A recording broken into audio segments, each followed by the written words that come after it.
एक प्रसंग में आप लोगों को सुनाऊं। श्रावस्ती महानगर का प्रसंग है। श्रावस्ती महानगर में विशाखा पाटाचारा विवाह होकर के गई थी ससुराल। कुछ दिन के बाद उनके ससुर मृणाल से कहा कि पिताजी भोजन बढ़िया बनता है ना, साग सब्जियां अच्छी होती है ना। कहा बेटी, जब से तुम आई हो न जाने इतना स्वाद बढ़ गया है कि क्या बतावें बेटी। सुनकर अंतःपुर चली गई। मृणाल ने विचार किया कि गांव की औरतों और मेरी पतों में आसमान जमीन का अंतर है, क्योंकि गांव की महिला केवल बच्चा खिलाती है और गोबर के वो गोइठा पारती रहती है और भोजन बनाती है, लेकिन मेरी पतों विशाखा ये सब काम करती हुई ये ध्यान करती योगिनी है। इसका पूछने का कोई आशय जरूर है। तुरंत दासी के द्वारा बुलवा लिया।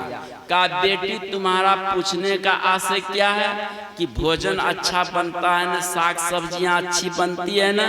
कहा कि पिताजी, जब से मैं आपकी पतोह बनकर इस घर में राजमहल में आई हूँ, तब से मैं आपको देखती हूँ और नगर के लोगों को देखती हूँ।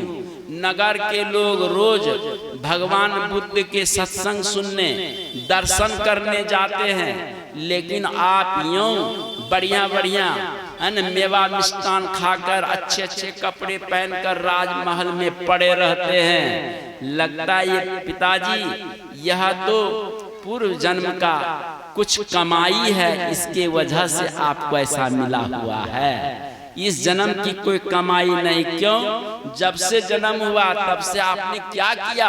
और ये मेवा मिष्टान मजदूर को नहीं मिल रहा, आपको मिल रहा है। मजदूर दिन भर खटने पर भी मेवा मिष्टान नहीं मिलता है, बढ़िया वस्त्र नहीं मिलता, बढ़िया घर नहीं मिलता है, लेकिन आप तो एक तिनका को भी इधर उधर नहीं किया।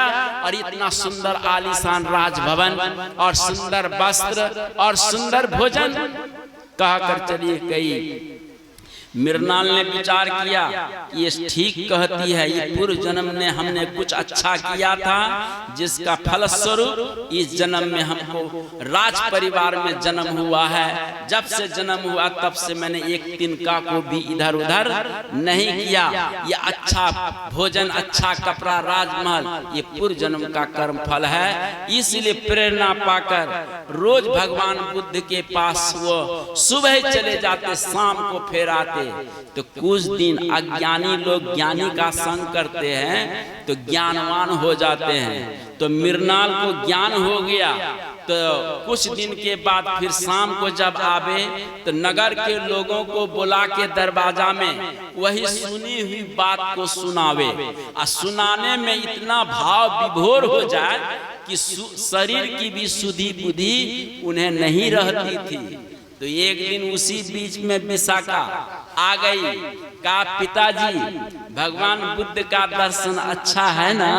हाँ बेटी। भगवान बुद्ध का सत्संग अच्छा है ना?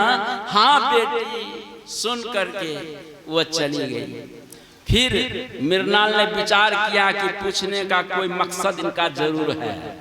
फिर उनको बुला करके पूछते, बेटी तुम्हारा पूछने का आशय क्या है कि सत्संग अच्छा है ना, दर्शन अच्छा है ना?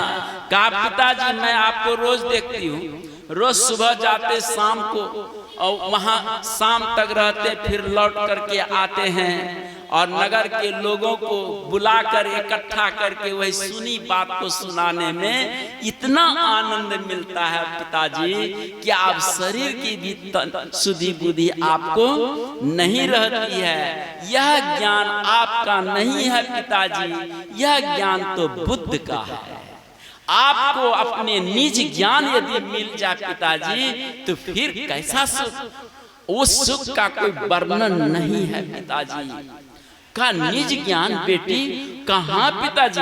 यह ज्ञान जो सुन करके सुना रहे, जो सुख आपको मिल रहा है, यह ज्ञान तो बुद्ध का है, आपका यह ज्ञान नहीं है। आपका ज्ञान आप कल जाकर के उनसे विनती करें, वो अपना निज ज्ञान प्राप्ति का रास्ता आपको बताएंगे। कहा बेटे तुम ही बता दो मुझे उस निज ज्ञान की प्राप्ति कैसे हो। कहा कि पिताजी बुद्ध का आदेश नहीं है जो मैं बता दूं, यदि आप जानना चाहते हैं तो कल आप जाएं, वो करुणा की मूर्ति है, दया का सागर है, उनसे आप जिज्ञासा व्यक्त करें, वो अवश्य आपको बता देंगे। दूसरे दिन मृणाल फिर गए बुद्ध के शरण में, बुद्ध को प्रणाम किया और कहा कि कैसे आए हो। कहा कि भंते मुझे निज ज्ञान प्राप्ति का उपाय बता दीजिए। शुद्ध तो थे ही और पाप से रहित थे, मन विचार एकदम पवित्र था। उसी समय विपस्सना योग बताया जिसको संत मत में दृष्टि योग और उसी को वेद में अग्नि योग लिखते हैं। और भिन्न भिन्न शब्दों से शास्त्रों में और संत वाणियों ने प्रयोग किया है। विपस्सना, पश्चात शब्द का अर्थ होता है देखना, वि उपसर्ग लगा है, विशेष रूप से देखना। किधर देखोगे? आंख खोल के हम देख रहे हैं, आपको देख रहे हैं, आंख बंद करके देख रहे हैं, किसको? आपको नहीं देख रहे हैं, हम अपनी ओर देख रहे हैं। तो अपनी ओर देखने का तरीका सबसे पहला अंधकार है। अंधकार को देखते हुए स्थिर रहिए, कोई गुनावन नहीं होना चाहिए, कोई चिंतन नहीं होना चाहिए, और एकदम भली भांति स्थिर होकर शून्य हो जाइए, निर्विषय हो जाइए, निर्विचार हो जाइए, और हो करके आप टकटकी लगाइए। वहां पर क्या लगाइए? टकटकी लगाइए। टकटकी लगाते लगाते उस टकटकी में ऐसा जादू हो जाएगा, वो अंधकार पर्दा है वो फट जाता है। पर्दा फटते ही ज्योति ही ज्योति, अयम आत्मा ज्योति, अंतः शरीर ज्योतिरअयम, मतलब इस शरीर के अंदर में ज्योति ही ज्योति के रूप में वो आत्मा का दर्शन होता है। और जब हो जाए तो कैसा आनंद मिलेगा। आंख के सामने में दोस्त मित्र माता पिता भाई बंधु दुश्मन सब है, लेकिन आंख बंद करके हम आंख के पीछे चले। आंख के पीछे जब चलते हैं तो वहां न भाई बहन है, माता पिता स्त्री पुरुष कोई नहीं है, न दुश्मन है, तब है कौन? वहां आप ही आप हैं, वहां आप ही आप हैं। जब आप ही आप हो जाएंगे आंख के पीछे में, कैसा आनंद मिलेगा जरा विचार करिए। वह आनंद बताने का नहीं है, हल्दी नहीं है कि तोड़ कर दिखा दूं, ठीक है ना, इसका तो अनुभव करने का है। जो साधक करते हैं साधना, उनको ये अनुभव होगा। जो साधना नहीं केवल बचाली फेर में रहते हैं, उनको ये अनुभव नहीं होगा। बात समझ गए? इसलिए उसका अनुभव करने के लिए आप अंदर की ओर चलें, और करते करते साधना पूरी नहीं हुई, पीछे में शरीर छूट गया, तो जान लीजिए अधोगति में आप नहीं जाएंगे। फिर स्वर्ग आदि लोक विशाल सुरेंद्रम लोकम भुक्त्वा क्षीणे पुण्य मर्त लोकम आविशन्ति। विशाल सुरेंद्र लोक को भोग करके फिर मर्त लोक में आप आएंगे, और आकर के फिर श्रीमान के घर में आपका जन्म होगा। फिर वहां से आप फिर प्रारंभ करेंगे। करते करते बहुनाम जन्म नाम अंते ज्ञानवान नाम प्रपद्यते। भगवान कृष्ण कहते हैं कि बहुत जन्म लगते हैं, बहुतों को तो एक के जैसे। श्वेत केतु को उद्दालक ने तुरंत ब्रह्म का उपदेश दिया, उनको अहम ब्रह्मास्मि का ज्ञान हो गया। ये एकाध अपवाद के रूप में है, लेकिन तुरंत ज्ञान नहीं, बहुत जन्म लगता, भगवान का वचन है। इसलिए मनुष्यानाम शास्त्रेषु कश्चित् एति सिद्धे एततामपि सिद्धानाम कश्चित् माम वेत्ति तत्वतः। हजारों मनुष्यों में कोई सिद्धि के लिए एकाध यत्न करता है, हजारों सिद्धों में कोई एकाध मुझे तत्व के रूप में जानता है। समझ गए? ये ऐसा नहीं है कि तत्व के रूप में किताब पढ़ लिए तत्व के रूप में हम जान गए। नहीं नहीं, हृदय अंगम जैसे मृणाल ने करके देखा, ठीक है। निज ज्ञान की प्राप्ति जब हो गई तब वो तत्व के रूप में जान लिया। ये तो अभी जितना भी बोल रहे हैं, आप सुन रहे हैं, ये तो दूसरे का ज्ञान है। किनका? दूसरे का ज्ञान। दूसरे के ज्ञान को सुनने सुनाने से सुख तो मिलता है, पुण्य भी मिलता है, पाप भी कटता है, लेकिन आत्म साक्षात्कार नहीं होता है। याद रखना, आत्म साक्षात्कार नहीं होगा। पुण्य मिलेगा, स्वर्ग भी मिलेगा, लोकांतर भी मिलेगा दूसरे के ज्ञान सुनने और सुनाने में। वेद में लिखा है ऐसा कि इस ज्ञान को सुनने और सुनाने में पुण्य प्राप्त होगा, और शरीर छोड़ने के बाद आप स्वर्ग आदि लोक को प्राप्त होंगे, लेकिन आत्म ज्ञान नहीं होगा, ब्रह्म ज्ञान नहीं होगा। ब्रह्म ज्ञान तो निज ज्ञान की प्राप्ति ध्यान से होता है।